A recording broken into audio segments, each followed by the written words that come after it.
My name's Christopher Livermore. I'm Head of Site Reliability Engineering at Hive.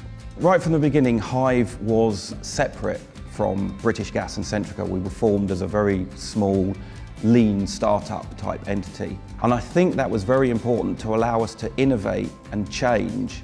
Hive was formed 4 or 5 years ago by Centrica. It started off as a desire to allow people to remotely program their thermostat. So we observed there was an opportunity to improve that experience for the customer. We are trying to provide a very open, accessible set of services and set of products in the customer's home. We have over 1 million customers with thermostats, light bulbs and smart plugs in their homes, and they expect those to work all of the time.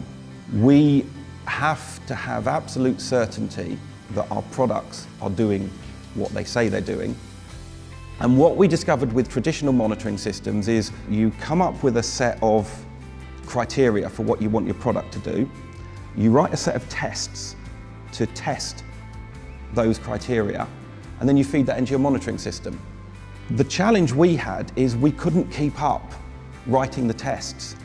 We needed the agility and the speed to deliver the technology the business needed, but at the speed they needed it. We are exclusively cloud-based, so all of our systems run in the cloud, and that brings with it the challenges of persistence and stability.